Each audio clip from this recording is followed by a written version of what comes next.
প্রিয় দর্শক, জানা অজানার ২৫তম পর্বে আপনাদের স্বাগত জানাই। আমি আসাদ নূর। আমাদের সাথে যথারীতি রয়েছেন সাংবাদিক এবং বিশ্লেষক সাইফুল আমিন। তিনি আমাদের বিশ্লেষণ করবেন। সাইফুল আমিন ভাই, আপনাকে স্বাগত জানাই। ধন্যবাদ এবং কৃতজ্ঞতা আমাদেরকে সময় দেওয়ার জন্য।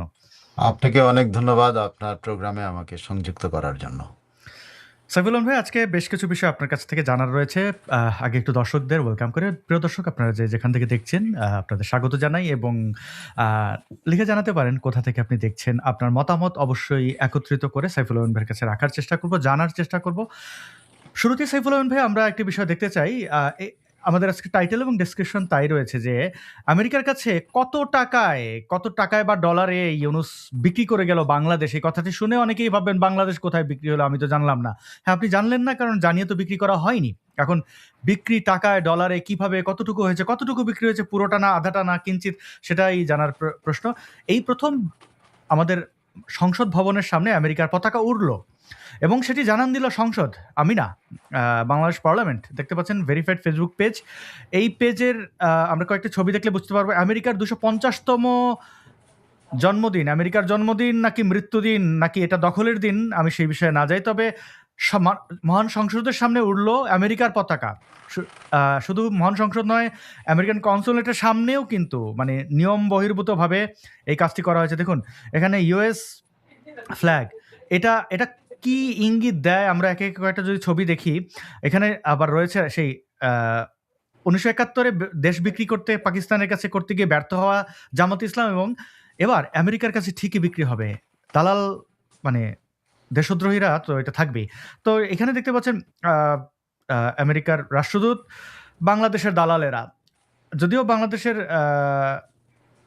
স্পিকার, সংসদের স্পিকার, তিনি রয়েছেন ইরানের খোমেনির জানাজায় তিনি অংশগ্রহণ করেছেন। তার টিম দলবল নিয়ে সেখানে পাটোয়ারি টাটোয়ারি অনেকেই আছে, এনসিপির ছেলেপেলে। এই ঘটনাটি কি বার্তা আমাদেরকে দেয়? মহান সংসদ ভবনের সামনে আমেরিকার ফ্ল্যাগ এই প্রথমবারের মতো, এবং অন্যান্য জায়গায়ও প্রদর্শিত হয়েছে। বাংলাদেশের সার্বভৌমত্ব স্বাধীনতার জন্য এটি কি মনে করেন আপনি, কি ইঙ্গিত দেয়? অনেক ধন্যবাদ। এটা নজিরবিহীন। প্রথমে আমি একটা প্রেক্ষাপটটা এগুলো, এটা একটা নজিরবিহীন ঘটনা যে সাধারণত কোনো দেশের পতাকা, হ্যাঁ, সাধারণত সেটা কোনো রাষ্ট্রীয় অনুষ্ঠান যদি হতো, সে ধরুন বাংলাদেশ একটা রাষ্ট্রীয় অনুষ্ঠান করতেছে, সেখানে ব্রেন কেস্টেনসন থাকবেন, সেখানে বাংলাদেশ যদি আমাদের রাষ্ট্র যদি মনে করে ওকে একটা পতাকা থাকবে, সে তারা রাখতে পারে। কিন্তু কোনোদিন এটা নজির নাই, এটা রাখেন। এটা রাষ্ট্রদূত, ইভেন রাষ্ট্রদূত যখন রাষ্ট্রপতির সাথে দেখা করেন তখনও কিন্তু সাধারণত পতাকা করান, যে অনেক ক্ষেত্রে করে না, তারা দেওয়া হয়, ওই যে কি বলে, মার্চ পাস করে তারা সম্মান জানানো হয়, অনেক কিছু করে। কিন্তু এরকম আমাদের ভূখণ্ডের মধ্যে, তাদের ভূখণ্ড ছাড়া, তাদের ভূখণ্ড বলতে আমি এটা বলছি, তারা কিন্তু যে বলুন না, সমস্ত দূতাবাসগুলো কিন্তু সেই সব দেশের ভূখণ্ড, কিন্তু ভাড়া নিয়ে থাকলেও কিন্তু ওই দেশের ভূখণ্ড হিসেবে কিন্তু কারণ ওইটা ডিপ্লোম্যাটিক অনুসারে, জেনেভা কনভেনশন অনুযায়ী, এটা কিন্তু কূটনৈতিক আচার অনুযায়ী ওই অঞ্চলটা, ওটা কিন্তু ওই দেশ। যে কারণে দেখেন, যে কেউ কিন্তু ওই গেটের ভিতরে ঢুকে গেলে সে কিন্তু রাজনৈতিক আশ্রয় চেতে পারে, তাকে কিন্তু মানে ওই দেশের সরকার কিন্তু তারা কিনে দেয়। এটা ব্রিটেনও পারে না, আমেরিকাও পারে না। ব্রিটেনে মনে আছে যে এই যে উইকিলিক্সের যে এই অন্য এক দূতাবাসে ঢুকে এজেন্স যে দূতাবাসে ঢুকলো, তাকে কিন্তু ব্রিটেন বের করতে পারে না। অনেক এগুলো হলো ডিপ্লোম্যাটিক এই ধরনের স্বাধীনতাগুলো কিন্তু আছে, নাই যে তা না, কিন্তু সেটা তাদের কম্পাউন্ডে। সেই কম্পাউন্ডের ভিতরে তারা পতাকা উড়াবে, কোনো সমস্যা নাই, সেই পতাকা উড়বে, এটাই তাদের কম্পাউন্ড, সে উড়বে। কিন্তু কথা হচ্ছে, বাংলাদেশের অন্য কোনো জায়গায় যদি এরকম পতাকা উড়িয়ে অনুষ্ঠান করা হয়, এটা কিসের লক্ষণ আমি জানি না। কোন আচারবিধির, মানে কোন আচারবিধির, বাংলাদেশের পতাকা আচারবিধি বা বাংলাদেশের রাষ্ট্রীয় আচারবিধির লঙ্ঘন হয়েছে কিনা আমি জানি না, কিন্তু এটার নজির নাই বাংলাদেশের আগে। এই নজির আমার মনে হয় না, আমার মনে নাই আর কি, আমার এত বছরের সঙ্গে থেকে থাকতে পারে, কিন্তু এরকম জাতীয় সংসদের সামনে আবার অন্য কোনো ছোটখাটো কোথাও হয়েছে কিনা জানি না, কিন্তু জাতীয় সংসদ, মানে ইজ ইট পসিবল? আপনি জাতীয় সংসদ কি কি দিলেন, মেসেজ দিলেন জাতিকে? বাংলাদেশ এখন 51তম কি বলে স্টেট। ভাই, এইটা শোনার সঙ্গে সঙ্গে কালকে দেখবেন যে বাংলাদেশে যদি আমেরিকাটা ঘোষণা দেয়, আপনি আর বাংলাদেশে ফেরত আনতে পারবেন না, এটা সম্ভব না। বাঙালির হাত থেকে এটা একদম ফাইনালি চলে যাবে। যখন বাঙালির এই বাঙালিরা যখন আমেরিকা হন, সুযোগ পাওয়ার সঙ্গে সঙ্গে তারা কিন্তু পাগল হয়ে যাবে। সো এটা হবে। কিন্তু অ্যাট দ্য সেম টাইম আপনি কি করছেন? ব্রেন কেস্টেনসন ওখানে দাঁড়িয়ে বক্তব্য দিচ্ছে, আমাদের চিফ হুইপ, আমাদের আরেকটা লোক, যে লোকটা আমেরিকার সাথে তাদের লিয়াজো ছিল, তারা বাংলাদেশের বিরোধিতা করছে, তারা আমেরিকার সাহায্য নিয়ে বাংলাদেশ দখল করতে চাইছিল, সেই আমেরিকানরাই তো এখন এখানে দাঁড়ায় আছে এবং সেই লোকটা এখানে আছে জামাতি নেতা। খেয়াল করে দেন, চিফ হুইপ দাঁড়ায় আছে। আপনি আমার মনে হয় এটা নজিরবিহীন শুধু না, নেক্কারজনক ঘটনা। আচ্ছা ভাই, বাংলাদেশ কি আসলে স্বাধীনতা ডিজার্ভ করে? বঙ্গবন্ধু যে স্বাধীনতা বাংলাদেশকে এনে দিলেন, এটা আসলেই বাংলাদেশিরা, মানে এরা কি গোলামের জাতি, মানে গোলামি পছন্দ করে? বল, ইতিহাস বলে যে বাঙালি একটা বিদ্রোহী জাতি। ইতিহাস যা যেটা হুম। বাঙালিরা বারবার বিদ্রোহ করেছে, কিন্তু বাঙালিরা বারবার পরাজিত হয়েছে। বাঙালি কিন্তু বারবার পরাজিত হয়েছে, পলাশির প্রান্তরে পরাজিত হওয়া থেকে শুরু করে, যদিও উনি উর্দুভাষী, কিন্তু বাংলাদেশ তো পরাজিত হয়েছিল। তো এরকম পরাজয়ের ইতিহাস কিন্তু বাঙালির আছে, কিন্তু সেটা আবার তারা ব্যাক করে। 71-এ আবার বাংলাদেশ রিটেক হয়েছে, বাঙালিরা বাংলাদেশটা রিটেক করেছে। 2024-এ এসে আবার বাংলাদেশটা আরেক দল নিয়ে গেছে, আরেকটা দেশ, সে বাংলাদেশটা আবার তারা নিয়ে গেছে। এখন এই বাংলাদেশ রিটেক না করা পর্যন্ত আপনি কি, কিন্তু জাতি হিসাবে যদি আপনি বলেন, আমরা মনে প্রাণে একটা বিদ্রোহী জাতি। And কোন দিকে বিদ্রোহ করবে সেটা আমি জানি না। সেটা মানে অন্ধ হয়ে ইয়ের মতো দৌড়ায় আপনি কান লয়ে গেছে বলে আপনি দৌড়ায়ও কিন্তু আপনি বিদ্রোহ করে হবে। সেটা যেটা হয়েছে 24-এ। আবার এর দেশে আমরা আমাদের বীরের বীরের ভূমিকা আছে না 1971-এ, আমাদের বীরের ভূমিকা আছে 1990-তে, আমাদের বীরের ভূমিকা আছে। কিন্তু আমাদের আরেকটা আহ, ইয়ে ইয়ে আছে যে যেখানে পাকিস্তানপন্থীরা বিজয়ী হয়েছে, তার মানে কি দাঁড়ালো, যে আমরা জয়ী হই কিন্তু আবার পরাজিত হই। আমাদের দুইটা, আমাদের পুরো বাঙালি জাতির ইতিহাসের মধ্যে আপনি যদি একটু এটা লম্বা ইতিহাস টানতে হবে, কিন্তু জয় এবং পরাজয় দুটোই আছে। এখন আমরা পরাজিত হয়েছি, এটা হলো এখনকার অবস্থা। ওকে। আচ্ছা, এইখানে আমরা যাদের দেখলাম তাদের মধ্যে চিহ্নিত লোকজন আছে, যেমন এই রাজাকার পুত্র, এই হ্যাঁ, এই এই- এই আরেকটা, আহ, এই আরেকটা, এরা তো সবাই রাজাকার, মানে আমেরিকার কাছে রাজাকার। তো সবাই জামাতি এবং রাজাকার, হ্যাঁ, রাজাকারের বাচ্চার কাচ্চা আর কি। রা- রাজাকারের বাচ্চা কাচ্চা মানে কি, আপনি এগুলো রাজাকারের নাতিপুতি বাচ্চা কাচ্চা, ইভেন মানে ওল্ড রাজাকারও আছে বোধহয় এখানে একজন, আমি ওল্ড রাজাকারকেও দেখছি। ওই যে যে হুইপ, চিফ ওল- হুইপ যেটা, ওটা তো ওল্ড রাজাকার। ওটা এক সময় ইয়ে থেকে তার ইয়ে থেকে কি যেন নুরুল ইসলাম মনি, তো ওল্ড রাজাকার। মানে জাসদ হয়ে সে আসছে বিএনপিতে, লাস্ট বিএনপি, সে বহু দল ঘুরে সে এখানে আসছে। এই যে এটা, এই একটা, এটা তো চিনেনি। এইটা আরেকটা, এটি অনেক ঘুরে টুরে এখনকার পজিশনে আসছে, অনেক ঘুরে টুরে। জি, কি দেখলাম, ভালো। সাইফুল ভাই, সাথে আরো কয়েকটি জিনিস। আচ্ছা, বাবু বলিলেন, বুঝেছ উপেন, এ জমি লইব ফ্রিতে, কিনিয়া টিনিয়া না আর কি। আচ্ছা, এমনই এই লোকটা এমনই ফ্রিতে না, আপনি ফ্রিতে না, উল্টো আপনি কমিশন দিচ্ছেন। কেমনে আমি বলি, এই যে গত গম 30 কিনছে, তারিখে, হ্যাঁ। হ্যাঁ হুম। 30 তারিখে আপনি আবারও গম, মানে 2.5 লাখ মেট্রিক টনের বেশি দামে লেখা আছে, বেশি দামের, তারাই বলতেছে বেশি দামে গম কেনার ইয়ে দিয়ে দিয়েছে। তো আপনি তো তাকে কমিশন দিচ্ছেন, মানে আপনি যে একটা কম দামে পেতেন, সেটা আপনার জনগণ যে কম দামে খেতে পারতো, আপনি সেই টাকাটা আমেরিকাকে লাভ দিচ্ছেন। তা আপনি কমিশন দিচ্ছেন না, কিনতেছেন আবার কমিশনও দিচ্ছেন। সাধারণত কিনলে আপনাকে কমিশন দেওয়ার কথা, বাংলাদেশ কমিশন পাওয়ার কথা, যে আমরা তোমাদের কাছে গম কিনতেছি, তোমরা আমাদেরকে কম দামে দিবা, কমিশন দেওয়া, যাতে আমি চায়না ইয়াতে রাশিয়ার থেকে না আনি, যাতে আমি ইউক্রেন থেকে না আনি, যাতে আমি কানাডার থেকে না আসে, আমাকে কমিশন দেবা। এটা শোনা হওয়ার কথা ছিল না, উল্টো বেশি দামে কেনা হচ্ছে। কেন কেনা হচ্ছে? তার মানে আপনি ওনারটা কিনে কৃতার্থ শুধু হচ্ছেন না, ওনাকে কমিশনও দিচ্ছেন। সিঙ্গাপুরের চেয়ে যুক্তরাষ্ট্র থেকে গম আনতে প্রতি টনে ৩,০০০ টাকা বেশি ব্যয় হবে। জি, কি দেখাইলা আমেরিকা। প্রতি টনে তিন আহ, হাজার টাকা কমিশন নিয়ে নিছে আমেরিকা। না, বাঙালি একটা জায়গায় খুশি হতে পারে যে আমেরিকানদেরকে তারা এখন বেশি দামে কিনে আমেরিকানদেরকে ধনী করতেছে, আমেরিকানদেরকে তারা উল্টা কমিশন দিচ্ছে, আমেরিকানরা কমিশন খায়। হ্যাঁ, এই বাঙালি এই এই এই হিসেবে তুচ্ছতা, মানে বলে না, নিজের যাত্রা ভঙ্গ করে আর আরেক মানে নিজের নাক কেটে অন্যের যাত্রা ভঙ্গ করা আর কি। আর নিজেরটা নিজে শেষ করতেছে, কিন্তু অন্যকে তারা আপ্লুত করার জন্য চেষ্টা চালায় যাচ্ছে। হুম, সেটাই ভাইয়া। আরো কয়েকটা চিড়িয়া আছে তাদের ব্যাপারে মন্তব্য করবেন কিনা? যে এই যে একটা লোক সে বলছে যে Hasina will die in jail or exile. Sheikh Hasina জেলখানায় অথবা প্রবাসে শেখ হাসিনার মৃত্যু হবে এটা বলে এই অনেকেই তাকে চিহ্নিত দালাল বলেন। এমন কোনো লোক নাই যার মানে রাজাকার আলবদর, দালাল এগুলোর সাথে তার খুব ওঠা-বসা। মানে একান্ত সময় তাদের সাথে পাওয়া যায়। এদের ব্যাপারে কিছু বলবেন এইগুলার? প্রথমত এটা একটা রাম ছাগল। এই রাম ছাগলরে এটা কি ছাগল? রাম ছাগল তো কোনটা? অনেক এখানে ২ টাই তো? মানে আই মিন ওইটা তো রাজাকার ছাগল, আর এটা হলো রাম ছাগল বলতেছে এই জন্য সাদা চামড়া অমুক তমুক, এটা যদিও বর্ণ বৈষম্য কথা হয়ে যায়, আর আমরা তো সাদা হুম, চামড়া বলতে পজিটিভ ভাবে বুঝি, বা সাধারণ আমরা ভালোবাসি, তাই না? হুম, পজিটিভ। সেই সাদা চামড়া একটা রাম ছাগল। এটা এটা হলো এই, ব্যবসায়িক কমিশন এজেন্ট হিসাবে কাজ করে, এর সাথে দেখা করে, ওর সাথে দেখা করে, একটা ডিল করে ধরে, এরকম একটা লোক। এটা মানে ফালতুতম একটা লোক রে, ফালতুতম একটা মানে যেটা এখন পর্যন্ত প্রকাশিত হয় নাই, কিন্তু আনুষ্ঠানিকভাবে কিন্তু এটা জন্ম পায় নাই, এমন জায়গায় এটা ছাপা হয়েছে। দেখছেন ডিডাব্লিউ, যারা হুম, ওই যে ডয়সে বেলেকে নকল করে ডেইলি ওয়াদা, ডেইলি হুম, ওয়াদাটা কার জানেন? ওই যে দুর্গন্ধ সচিব ছিল না, দুর্গন্ধ, হুম, হুম, হ্যাঁ, হুম, ওই ডাস্টবিন। দুর্গন্ধরা মিলে এটা করতেছে। অনেকগুলা দুর্গন্ধ এখানে জড় হয়েছে, আকবর হোসেন একটা দুর্গন্ধ, অমুক একটা সবগুলো দুর্গন্ধ এখানে জড়ো হয়ে এটা তৈরি করছে। এখন তারা একে খুঁজে পাইছে, আর লোক পাইলো না। একটু ব্রেন ক্রিস্টেনসন থেকে আনতো, এত বড় দুর্গন্ধ সচিব তিনি, তা এত বড় প্রভাবশালী, ব্রেন ক্রিস্টেনসন থেকে এই কথাটা আনতো। চান এটা এই কাছ থেকে সংগ্রহ করতে হইলো, কারণ এর থেকে শুনতে হচ্ছে কেন? কারণ কি? কারণ হলো জানেন, ওই যে আমাদের দেশে সাদা চামড়াটা বিক্রি হয়, আমাদের দেশে মানুষ ও বাবা ইনি কে, খুঁজবে না, কিন্তু মনে করবে সাংঘাতিক, আমেরিকার প্রেসিডেন্টই বলে বসছে। এটা যে আমেরিকার লাল্লু বাঞ্জু, এটা কিন্তু করতেছে না। আমেরিকার একটা কমিশন এজেন্ট এই ছোটখাটো ব্যবসা ধরে ধরে কমিশন খেয়ে চলে, এটা কিন্তু করে না। এ যখন এই আমাদের এই মিশনে কাজ করতো, সেই মিশনে সে রাজনৈতিক নেতাদের সাথে যোগাযোগের কাজটা করতো, মানে তারে দিয়ে যোগাযোগ রাখতো আর কি।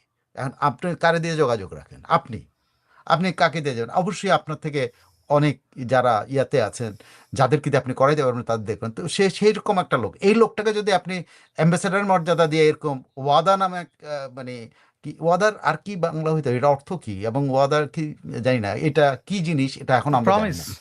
প্রমিস। প্রমিস, ওকে, প্রমিস। প্রমিস করতেছে, কি প্রমিস করে? মিথ্যা প্রচারের প্রমিস। কি প্রমিস করছে? এটা ফালতু লোকদের বক্তব্য প্রচার করা, এইটাই তো, এই ছাড়া করিব কিছু না এটা। করিব করিব আজীবনের দালালি। সেটা হোক পাকিস্তান বা আমেরিকা, যারে পাই তার দালাল। যে বেশি আচ্ছা, আমরা একটু ফিরি বা দেশের প্রেক্ষাপটে। প্রিয় দর্শক, এখন একটি ভিডিও দেখবেন। এই ভিডিওটি আসলে একটি রূপক অর্থে যিনি বানিয়েছেন তাকে ধন্যবাদ। তবে এটি বাস্তবের সাথে মিলে যায় এবং মিলে যাওয়াটাই উচিত। আমি মিউজিকটি মিউট করে দিয়েছি। দেখুন, একজন ব্যক্তি ২ জন ছিন্নমূল শিশুকে ধরে এনেছে। মানে ডেকে এনেছে। এনে সুন্দর করে গোসল-টোসল করাচ্ছে শ্যাম্পু দিয়ে একদম একটা কৃত্রিম টাবে গাটা মুছিয়ে দিয়ে নতুন জামাকাপড়। এইবার দেখবেন তাদের এই তো। এই হচ্ছে তারা। এবং আমরা পেলাম জাতীয় নেতাদেরকে, বীরদেরকে। তো এই বীরদের ব্যাপারে একটু যাবো। এদেরকে আপনারা অনেকেই টোকাই বলেন, সমন্বয়ক বলেন, কি বলেন, এই যে এই আসলে তো এদের উৎপত্তি আমাদের সমাজে এইভাবে। এই নর্দমা থেকে ধরে এনে এদের রাজনীতিতে নিয়ে আসা হয়েছে, গোসল-টোসল করানো হয়েছে। খুব সুন্দর করে সাবান-টাবান দিয়ে একদম পরিপাটি অবস্থায় তারপরে গাটা মুছে দিয়ে নতুন জামা এগুলো করেছে জামাত। এবং তাদেরকে পেলাম আমরা এই নেতা হিসাবে। তো এইবার তারা বলছে যে গোপালগঞ্জ আমি একটু বাংলাদেশের একটা গান শুনেছিলাম একটা আর যাব না ইয়াতলিতে। তো গোপালগঞ্জ ফের ২ জুলাই পদযাত্রার ঘোষণা। প্রোটেকশন দিতে অস্বীকৃতি সেনাবাহিনীর, ভয়ে ১ ঘন্টার মধ্যে কর্মসূচি বাতিল। সারা বাংলাদেশে শুনেছিলাম তারা কর্মসূচি দিয়েছিল। এই জুলাই জঙ্গি, জুলাই মবস্টারদের এই যে ডাউনফল, এটা নিয়ে আপনার মতামত যদি একটু বলেন। সাথে একটু যদি যুক্ত করেন, দেখেন তো এখন জুলাই সিডিআই এই ধরনের ট্রেন্ড চলছে। তাতেও তারা যেটা করেছে সেটা তাদের ক্ষেত্রে ব্যবহার হলে তারা রেগে যাচ্ছে। এটা কিসের লক্ষণ সাইফুল আমিন ভাই? আচ্ছা, শুরু করার আগে আপনার কাছে আমি একটা ছবি পাঠিয়েছি।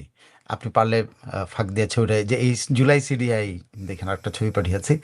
যাই হোক, প্রথমত হলো যে দেখেন, আহ, টোকাই শব্দটা একটা অত্যন্ত মানে পরিচিত একটা শব্দ, যে শব্দটা দিয়ে তখনকার রফিকুন নবী, রণবী বলতেন। কার্টুন, হ্যাঁ। রণবী এই ছিন্নমূল বাচ্চাদের কথা বলতেন। এই রণবী ছিন্নমূল বাচ্চাদেরকে জাতীয় চরিত্র পরিণত করেছিলেন। রণবী একটা দুর্দান্ত একটা কার্টুনের মাধ্যমে এদেরকে কিন্তু জাতীয় প্রতীক টোকাই, হ্যাঁ। বানিয়েছিলেন। সেটা একটা বিশাল ব্যাপার ছিল। এই ২৪-এ এসে সেই টোকাইদেরকে, সেই টোকাই শব্দটা ব্যবহার হচ্ছে কিসে? সেই টোকাই শব্দটা ব্যবহার হচ্ছে হলো জঙ্গিদের কাছে, যে জঙ্গিরা এদেরকে ব্যবহার করছে এবং জঙ্গিরা এইখান থেকে তৈরি হয়েছে বলে অভিযোগ করা, আসলে এদেরকে ব্যবহার করা হয়েছে। সো এই এই যে টোকাই এখন প্রাডোতে করে চড়ে তা কিন্তু তৈরি করা হয়েছে এই পর্যায়ে। তারা এই পর্যায়ে যাওয়ার জন্য টোকাই হিসাবে আমি তাদেরকে অভিনন্দন জানাই, যে তারা এই পরিমাণ অন্যের মাথা ভাঙ্গা হোক, যেমনে ভাঙ্গা হোক, তারা টাকা পয়সা কামাই করে হোক, তারা এখন এই পর্যায়ে আসছে। আমি তাদেরকে ধন্যবাদ জানাই, এবং টোকাইদের উন্নতি যত ভালো হবে তত আমি খুশি হব, কারণ ইহা আমাদের দেশে একটা টোকাই শব্দটা একটা অসাধারণ একটা মুভমেন্ট ছিল। কিন্তু সেই মুভমেন্টে এখন এই ধরনের জঙ্গি তৈরি হবে সেটা তো আর ভাবি নাই, এই ধরনের লুটপাটকারী তৈরি হবে এটা তো আমি ভাবি নাই, আমরা ভাবিই নাই কোনোদিন। দেখা যাক। তো আপনি যেটা এই বলছেন ওদের এই দেখেন, হ্যাঁ, দিস ইজ দি এটা হলো রণবীর কার্টুন।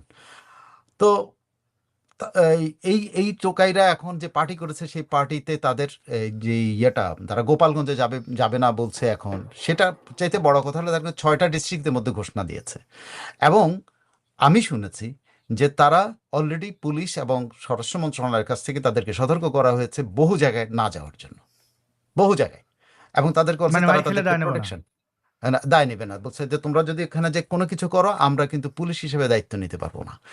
তো এই হিসাবেই কিন্তু তারা আস্তে আস্তে কিন্তু তাদের এই পদযাত্রা না দ্বিতীয় বর্ষ উপলক্ষে পদযাত্রাটা কি এটাকে তারা এইভাবে সংকুচিত করে আনতেছে। মোদ্দা কথা হলো, আরো একটা জিনিস আমি আপনাকে বলি, এনসিপির সকল শীর্ষ নেতাকে কিন্তু অ্যালার্ট করেছেন, প্রত্যেককে বডিগার্ড দেওয়া হয়েছে, যে তারা এখন ওরা এনসিপি এবং জামাতের এই ধরনের যতগুলি নেতা আছে যেগুলো বাকওয়াস করছে, যেগুলো মাস্তানি করছে, যেগুলো অনেক ইয়ে করছে, এরা কিন্তু এখন বডিগার্ড নিয়ে হলো, মসজিদ যায় বডিগার্ড নিয়ে এরা। তো এদের অবস্থা কিন্তু এই দাঁড়াইছে, সেখানে এরা বলে আমরা পদযাত্রা করি। পদযাত্রা বলতে কি বুঝায়? আমরা আমাদের মানে মানসপটে পদযাত্রাটা কি আপনাকে নিশ্চয়ই মনে আছে 90-এর সময়ের পদযাত্রার কথা? নিশ্চয়ই। এই দেশের এই প্রান্ত থেকে ওই প্রান্ত পর্যন্ত হেঁটে পদযাত্রা করা, এরকম বহু পদযাত্রার উদাহরণ কিছু। আর এদের পদযাত্রা কি জানেন? এরা এই এপিসিতে চড়া, আর্মির এপিসিতে চড়ে যায়, এপিসি থেকে নামে ওখানে যায় লম্পজম্প করে, আবার এপিসিতে ঢুকে পালায় যায়। এটা হলো তাদের পদযাত্রা। এখন এইবারের পদযাত্রাতেও কিন্তু তারা পুলিশ প্রোটেকশনে একটা জায়গায় যাচ্ছে, যায় ওখানে 50-60 জন 100 জন তৈরি তারা জোগাড় করে ওখানে তারা এখন শুরু করে নাই, কিন্তু তারা এখন যেসব জায়গায় যেতে পারতো সেখানে কিন্তু এই পরিস্থিতিটা, পুলিশ প্রোটেকশনে তারা যাচ্ছে, এবং তাদের সাথে 50-100 জন লোক জড়ো হলো ওখানে, তারা নারায়ে তাকবীর আল্লাহু আকবার বক্তৃতা দেয়া, বাংলাদেশ ইয়ে করে আওয়ামী লীগের জয় বাংলা মানে ইয়ে করে তারা ওখান থেকে চলে আসে। কিন্তু পুলিশ কিন্তু এবার তাদেরকে বলে দিয়েছে যে তোমরা ঘোষণা দিয়েছো, এটা তোমরা এমন একটা ঘোষণা, সেটা পাবলিক জানে, আওয়ামী লীগ জানে। সো অন্যান্য সময় কিন্তু জানতো না তোমরা কোথায় যাচ্ছ, কোন যাচ্ছে, এখন কিন্তু তারা জানে, কে যাবা সেটাও জানে তারা।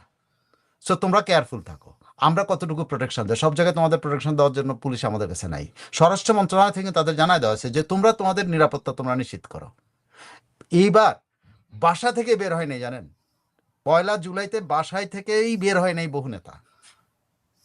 আপনি ওই নাসিরুদ্দিন পাটোয়ারি কিনা ইরানি ড্রেস পইরা, কি ইরানি টুপি পইরা ছবি দিচ্ছে, দেশে কোথায় নাসিরুদ্দিন পাটোয়ারি এখন?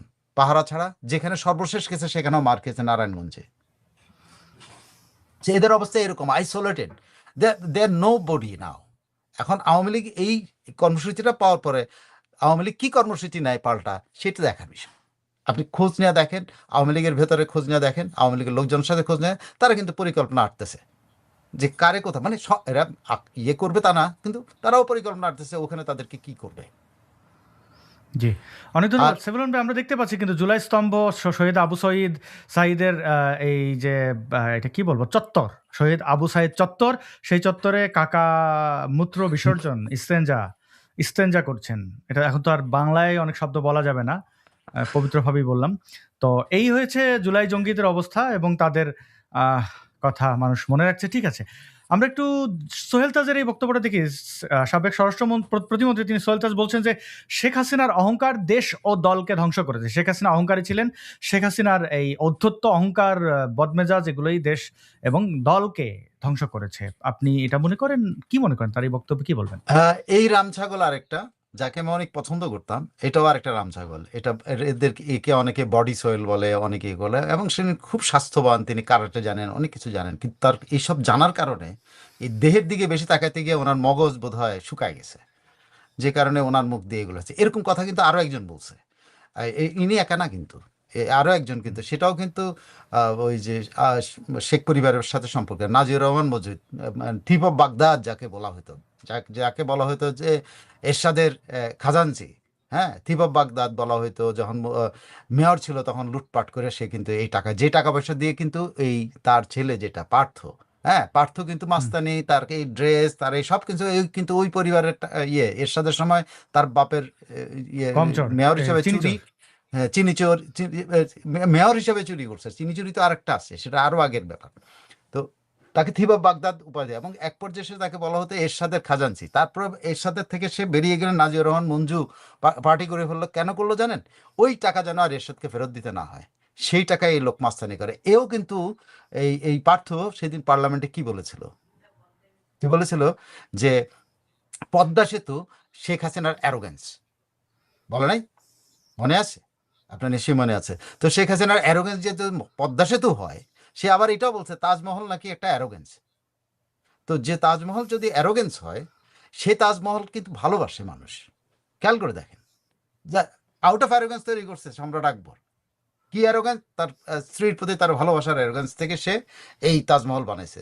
সেখানে এত মানুষ মারা গেছে, ওই মারা এসে গেছে, ওইটার জন্য সে কাকতি মেয়ে। কিন্তু কোটি কোটি মানুষ যে ওখানে যায় ভিজিট করে, পৃথিবীর সমস্ত রাষ্ট্রপ্রধান যে ওটা ভিজিট করে এবং ওটাকে ভালোবাসে, ওটাকে পছন্দ করে, এইটা কিন্তু তার মাথায় নাই। তা বুঝেন না? ওই মগজের মধ্যে যেটা, মগজ শুকায় গেলে যেটা হয়, কোটি কোটি মানুষ এখন পর্যন্ত যুগ যুগ ধরে, সে মোগল আমল থেকে শুরু করে এখন পর্যন্ত ওই স্থাপনাটাকে ভালোবাসে এবং ওটাকে ভালোবাসার একটা প্রতীক হিসাবে দেখে।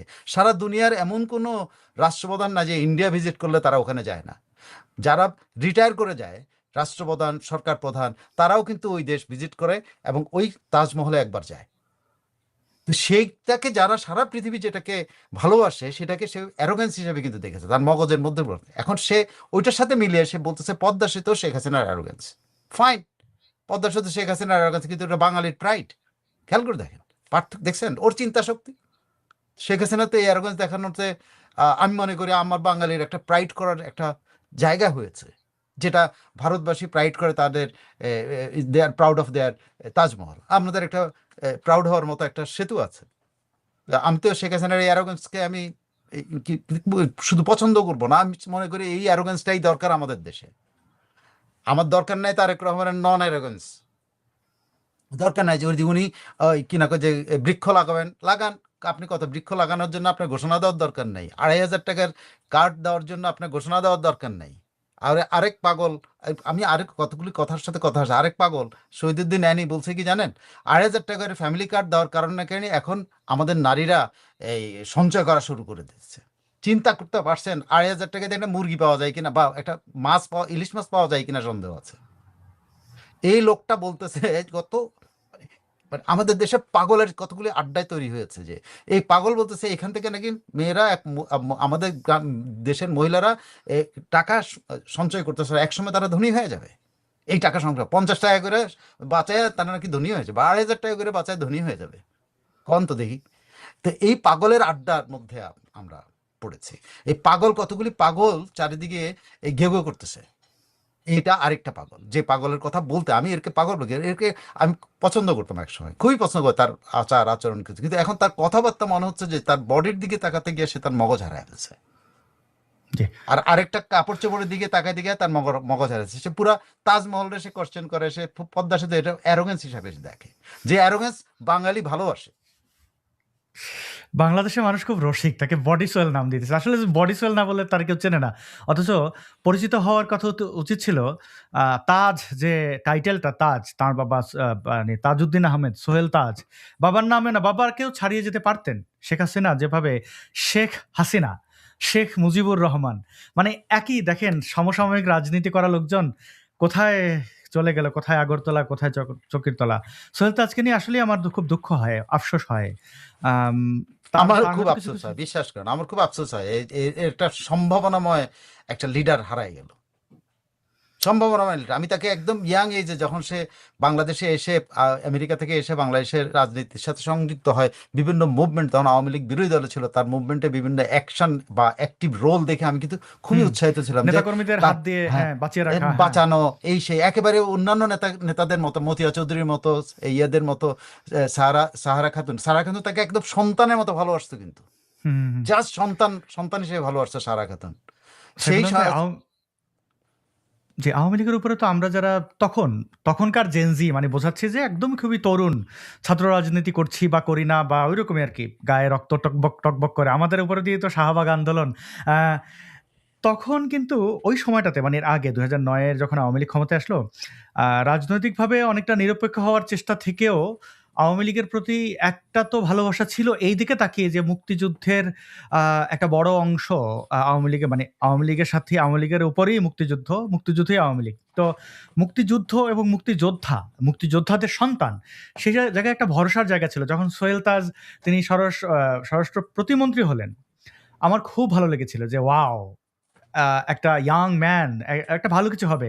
তাছাড়া তাজউদ্দিন আহমেদের অবদান এই বাংলাদেশের ব্যাপারে আমরা যারা পড়েছি তখন কিছুটা বা কম বা বেশি, একটা তো ভালোবাসা ছিল, প্রচন্ড ভালোবাসা ছিল। তার পদত্যাগে অনেকটা বিস্মিত হয়েছি। মানে এখন ওয়ার্ল্ড কাপ চলছে, প্রিয় বা যে দল সাপোর্ট করে ওই দল দেখা গেল যে হেরে গেল, তখন যেরকম খারাপ লাগা, ওইরকমই খারাপ লেগেছিল। মানে আসলেই তো ওয়ার্ল্ড কাপ তো 4 বছরে আসে, কিন্তু ওই আওয়ামী লীগের সরকার তখন তো এর মাঝখানে 21 আগস্ট আওয়ামী লীগের নেতাকর্মীদের উপর নির্যাতন নিপীড়ন, সেই সোহেল তাজকে এইভাবে দেখতে হবে এটা জানা ছিল না। সাইফুল আহমেদ, আমরা একটু একদম শেষ প্রসঙ্গে একটু যদি যাই, দেখেন এই যে বাংলাদেশে খিলাফতি পতাকা দেখতে পেয়েছেন। খিলাফতি পতাকা এখন হয়েছে মিশ্র পতাকা। এটা অনেকে বলবেন এটা এআই দিয়ে বানানো। হ্যাঁ, কিছু পতাকা এআই দিয়ে বানানো। এটা এআই কিনা আমি জানি না, তবে একদম অরিজিনাল দেখিয়ে দিই, একদম কারখানা ভার্সন। ফুটসাল ফ্যাক্টরি দেখেন আপনাদের জন্য কি তৈরি করেছে। এখানে কালিমা খচিত যেই পতাকাটা দেখতে পাচ্ছেন, এক পাশে বাংলাদেশের পতাকা আর এক পাশে কালেমা লেখা, দেখতে কিন্তু খুবই সুন্দর লাগতেছে। একজন ভাই উনি অর্ডার করেছে আমাদের কাছে অনেকগুলা, প্রোডাক্টগুলা আমাদের কারখানা থেকে তৈরি করা কমপ্লিট হয়ে গেছে আলহামদুলিল্লাহ। এরপর দেখতে পাচ্ছেন এক পাশে বাংলাদেশের পতাকা আর এক পাশে ইরানের পতাকা, আর মাঝখানে কিন্তু কালেমা লেখা রয়েছে। ডিজাইনটা খুবই সুন্দর হয়েছে। ডিজাইনটা উনি আমাদেরকে এআই এর মাধ্যমে করে দিয়েছিল কিছুটা, আর বাকিটা এইটার সম্পূর্ণ ডিজাইনটা আমরা করেছিলাম আলহামদুলিল্লাহ। নিশ্চয় দেখতে পাচ্ছেন এটা আমাদের নিজস্ব ডিজাইন। যাদের পাইকারি প্রয়োজন সর্বনিম্ন 100 পিস অর্ডার দিলে কাস্টমাইজ করে আপনার মতো করে আপনি বানিয়ে নিতে পারবেন। চাইলে আপনি আপনার সংগঠনের নামে এই যে নিচ দিয়ে আপনি সংগঠনের নাম লেখা দিতে পারবেন, যে আপনি মনে করেন যে অমুক কাফেলা, তমুক কাফেলা, অমুক নাম, এই সেই, অমুক সংগঠন, অমুক ক্লাব, আপনার যে কোনো, আপনি স্পন্সর করছেন আপনার নামটা আপনি ওখানে দিতে পারবেন। তাহলে মানুষ জানবে এটা আপনি এটা দিয়েছেন, খুব ভালো লাগবে।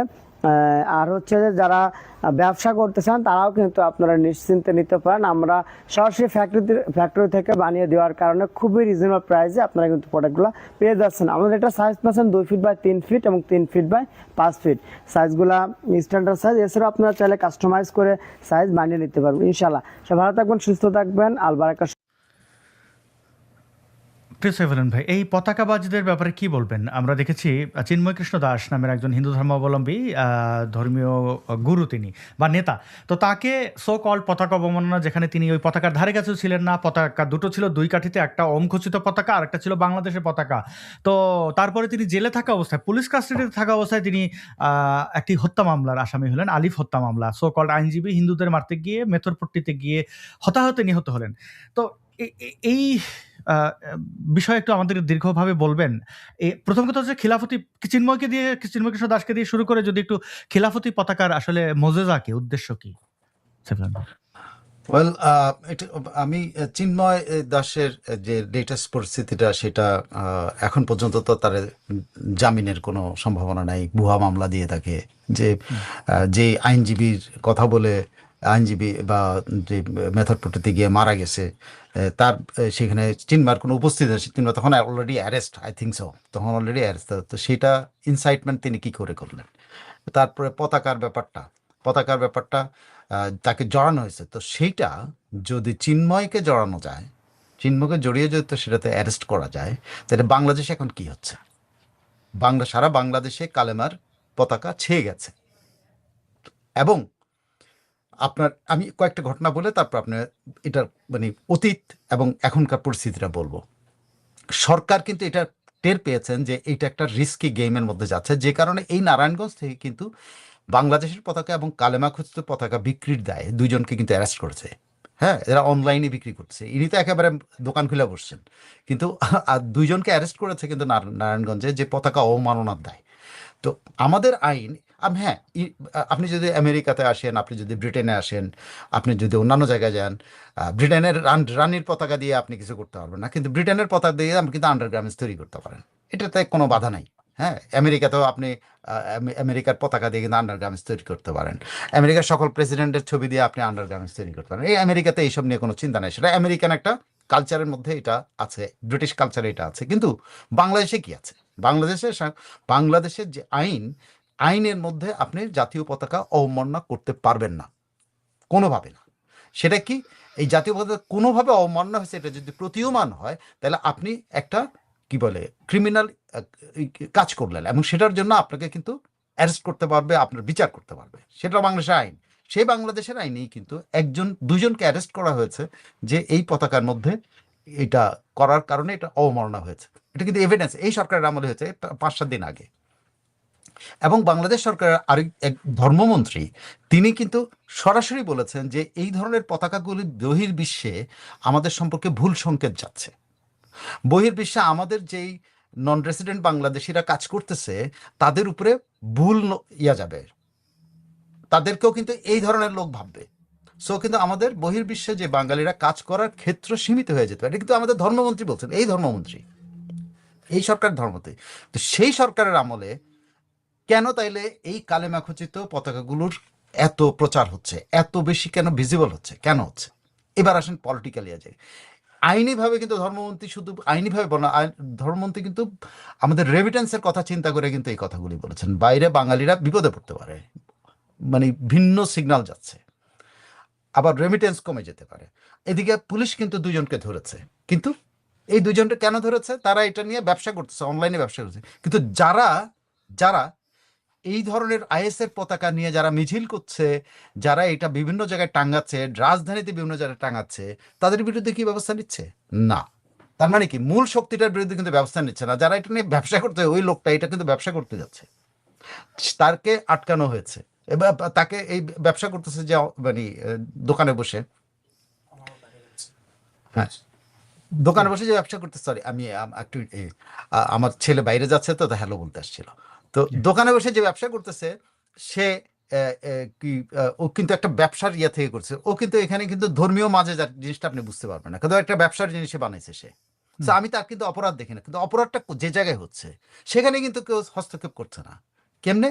আপনি প্রথম দেখেন যেখান একটা কতগুলি ছেলে মেয়ে কোন একটা জেলা, খুব সম্ভবত টাঙ্গাইল বা কোনো একটা জামালপুর, কোনো একটা জেলার কতগুলি ছেলে মেয়ে 8 কিলোমিটার ব্যাপে বা কত কিলোমিটার ব্যাপে একটা আর্জেন্টাইন পতাকা টাঙ্গাইছে। ওখান থেকে কিন্তু তাদের উৎপত্তি, তারা ওখান থেকে শুরু করছে। কিন্তু ওখানে যায় তারা প্রথম এই সাদার মধ্যে এই কালো কালিতে কালেমা লেখা পতাকা নিয়ে কিন্তু তারা ওখানে মিছিল, এবং তারা ওখানে প্রতিবাদ করেছে যে ইহুদি নাসারাদের পতাকা এই দেশে কেন হবে। দেখেন একটু দেখবেন আর্জেন্টিনার ভিডিও? পতাকা। হ্যাঁ প্লিজ, এটা যদি দেখাইতে পারেন তো তো খুবই ভালো হয়, তাহলে মানুষ ওইটা না, মানে মানে এদের বিদ্বেষটা আর কি একটা লক্ষণ দেখাই। আহ, এটা শুনলে বুঝবেন। আর্জেন্টিনা ব্রাজিলের কোনো পতাকা উঠতে দিবেন না, কথা ক্লিয়ার। ব্রাজিল এবার প্রকাশ্যে জার্সিতে বালের স্ট্যাচু আঁকছে, তাদের ব্রাজিলের যে জার্সি সেখানে বাল মূর্তি তারা ওপেনে প্রকাশ করছে, কোনো মুসলমান সেই জার্সি পড়তে পারে না। আর্জেন্টিনা এত মূর্তির নাম শুনছি, এই মূর্তির নাম তো শুনি না, যে এইরকমই অনেকটা সিমিলার। তো তো ওখানে কিন্তু হুজুর টাইপের লোকরা গিয়ে কিন্তু ওইখানে যা বলছে যে এই পতাকা ওটা ইহুদিন আসারদের পতাকা, যদি এই দেশে ওরা মুসলমান না, ওরা ইহুদিন আসারদের পতাকা এখানে আছে, সো তারা কালেমার পতাকা লাগাবে। তো কালেমার পতাকা লাগানোর পরে কিন্তু ওখানে একটা প্রোটেস্ট হয়েছে, এটাও কিন্তু আমাদের দৃষ্টিতে আসে না। ওখানে যখন কালেমার পতাকা লাগানো দিয়ে একটা সেতুর উপর লাগাতে, তখন কিন্তু ওখানে দুজন যুবক ওইটা কিন্তু প্রতিবাদ করছে, এবং একজনকে ওই যে দুজন লাগিয়েছিল তার একজনকে তারা পিটাইছেও। কিন্তু কথা হচ্ছে যে এইটা কিন্তু থেমে থাকে নাই, এইটা থেমে থাকে না, এটা কিন্তু লম্বা হয়েছে। প্রথম তারা কক্সবাজারে কিন্তু মহড়া দিয়েছে, তারা দেশের বিভিন্ন জায়গাতে মহড়া দিয়েছে এই সাদা পতাকা নিয়ে প্রথম। এরপরে দেখা গেল কি বিভিন্ন একটা উপজেলা শহরে হঠাৎ করে দেখা গেল যে কালো পতাকা নিয়ে তারা মিছিল শুরু করে। এটা কি মাঠবাড়িয়া? আমার এক্স্যাক্টলি মনে নাই এই জন্য এক পাশে আমি আর্জেন্টিনা, এক পাশে কালেমা, জি, ব্রাজিল। হ্যাঁ না এইটা যেখানে এটা তো তার এখানে তো সাদা লাগিয়েছে তারা তারা এখানে ওখানে একটা সেতুর সামনে যে মাঠ পিটানটা দিছে একটা সেতুর সামনে, সেতুর মধ্যে যে পতাকা লাগিয়েছে তখন মাঠ কত দিয়েছে। হাত, পতাকাটা কত হাত ছিল ভাইয়া? কোনটা আর্জেন্টিনারটা? হ্যাঁ, ওটা তো অনেক 8 কিলোমিটার লম্বা একটা পতাকা ওরা আচ্ছা আচ্ছা। বানিয়েছিল আর কি। তো কি হলো দেখেন, এটার পরে এইটার বিস্তারটা কি হলো, বিস্তার সাদা থেকে কিন্তু তারা কালোতে আসলো কেমন জানেন?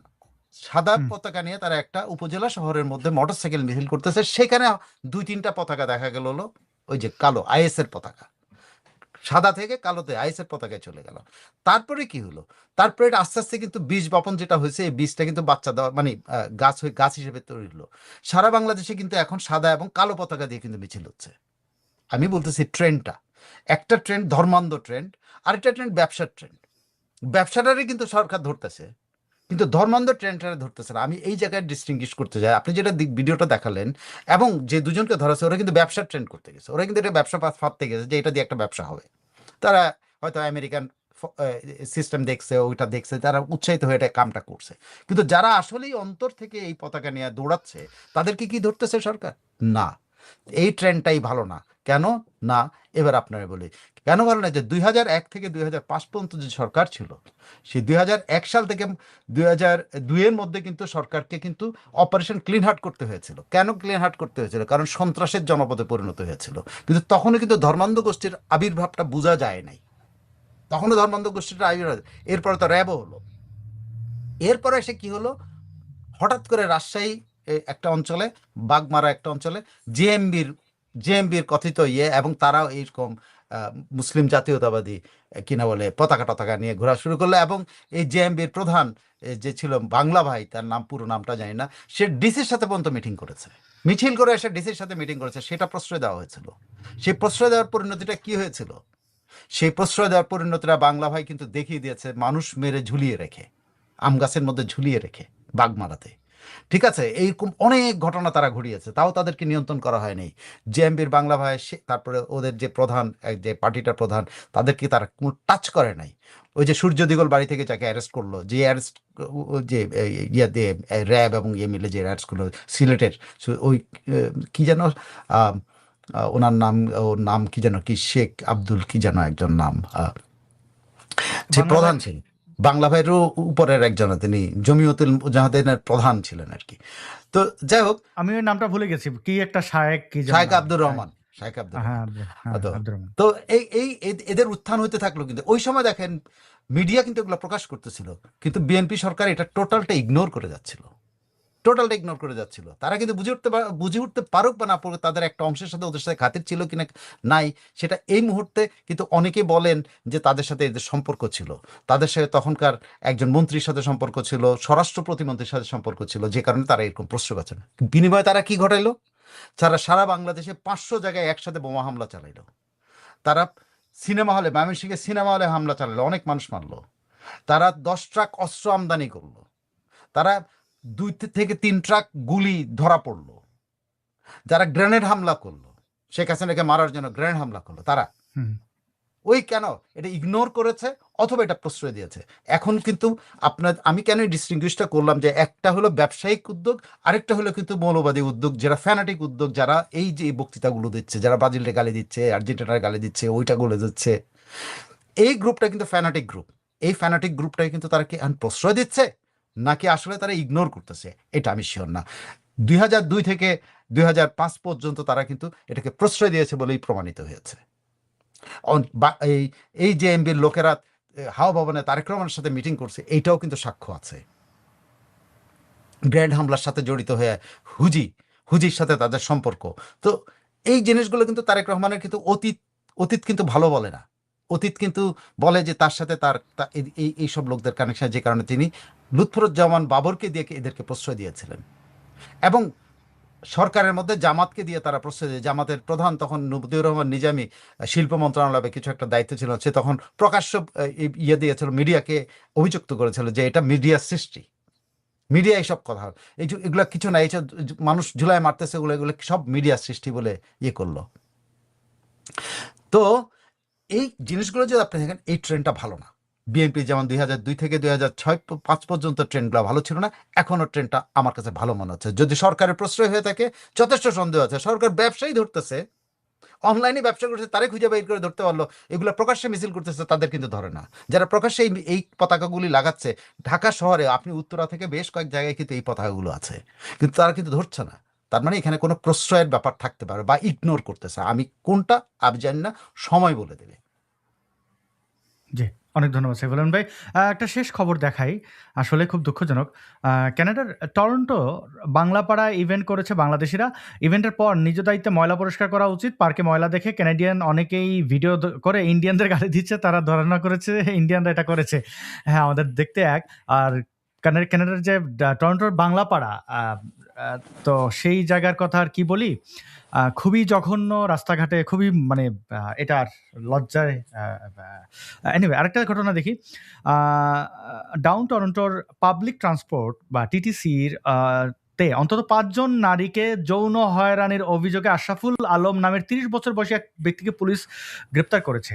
পুলিশ অভিযুক্তের নাম এবং ছবি প্রকাশ করলেও বিস্তারিত প্রকাশ করেনি। তো এই পটেনশিয়াল রেপিস্টদের দেখে রাখেন, যৌন নিপীড়নকারীদেরকে দেখে রাখেন। এরা এইসব দেশে এসে, বা আমি যেটা বলছিলাম যে মানে ভবিষ্যতে বাংলাদেশে যারা আসলেই এই সব দেশে, সভ্য দেশগুলোতে শান্তিতে আছেন, তারা বিপদে পড়বেন। মানে তারা নিরাপত্তা কেন বিপদে পড়বেন? কিন্তু ওই যে চেহারা তো একই রকম দেখা যায়, এবং বাংলাদেশিরা যারা ভিসার জন্য অ্যাপ্লাই করছেন, তাদেরও আসলে এখন আপনারা যারা বাংলাদেশ থেকে ভিসা অ্যাপ্লাই করছেন পশ্চিমের দেশগুলোতে, জানবেন যে কতটা কঠিন হয়ে পড়েছে। যাই হোক, অনেক ধন্যবাদ সাইফুল আলম ভাই আমাদেরকে আলোকিত করার জন্য। প্রিয় দর্শক, আপনাদেরকে অনুরোধ রাখবো, এই ভিডিওর ডেসক্রিপশনে একটি লিঙ্ক দেওয়া রয়েছে, যেখানে সাইফুল আমিন ভাইয়ের সাইফুল স্টুডিও রয়েছে লিঙ্কটি। আপনারা সাইফুল স্টুডিও সাবস্ক্রাইব করবেন। কারণ হচ্ছে সাইফুল আমিন ভাই নিয়মিত এই সাইফুল স্টুডিও থেকে পোস্ট করে থাকেন ভিডিও, লাইভ। আপনারা আপ টু ডেট থাকতে পারবেন, কারণ অনেক সময় আমাদের এই শোটি যেটা হয় যে প্রতি রবিবার বাংলাদেশ সময় রাত 10টায়, কিন্তু এর অন্য দিনগুলো কি এই সাইফুল স্টুডিওতে আপনি পাবেন সাইফুল আমিন ভাইকে। এবং আগের তো যে চ্যানেলটি ছিল অ আ ক খ, সেটি তো আছেই। তো অনেক আপনাদেরকে ধন্যবাদ দর্শক, আপনারা যারা যুক্ত ছিলেন আমাদের সাথে। এবং ধন্যবাদ সাইফুল আমিন ভাই, আপনি আমাদেরকে সময় দিয়েছেন। আজকে বোধহয় ব্রাজিলের খেলা আছে, এই জন্য সবাই উদগ্রীব। ব্রাজিলের ফ্যানদের শুভকামনা। এবার যেন অন্য কোনো আপ বা ডাউন না হয়। অনেক অনেক ধন্যবাদ, শুভকামনা। সবাইকে অনেক ধন্যবাদ। একটা কারেকশন দিতে হচ্ছে আমাকে, আমি জি। তথ্যের কারেকশনটা দিই। সেটা হলো, এটা সম্রাট আকবর না, সম্রাট শাহজাহান হবে। সম্রাট শাহজাহান তার স্ত্রী মমতাজ যে জন্য এই তাজমহল তৈরি করেছিলেন। So, জি, জি, জি। আর আর সবাইকে অনেক অনেক শুভেচ্ছা, যে যেখানে আছেন, মানে পৃথিবীর যে প্রান্তে আছেন সেখানকার শুভেচ্ছা। বাংলাদেশে, ভারতে যারা আছেন তাদেরকে রাতের শুভেচ্ছা। তা ঘুমাতে যাবেন নিশ্চয়ই, বা ব্রাজিলের খেলা দেখবেন। ব্রাজিলের খেলা দেখার জন্য আমন্ত্রণ জানাচ্ছি আমিও।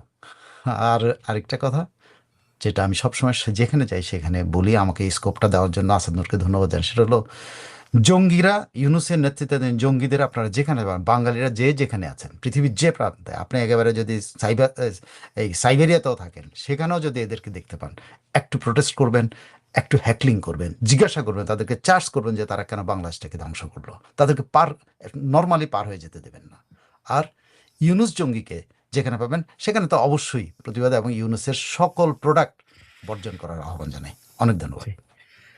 প্রিয় দর্শক, অনেক অনেক ধন্যবাদ। ভালো থাকবেন। দেখা হবে পরের পর্বে, অর্থাৎ জানা অজানার পরের পর্বটি আপনারা শীঘ্রই আমাদের পাবেন, অর্থাৎ আগামী রবিবার। সবাই ভালো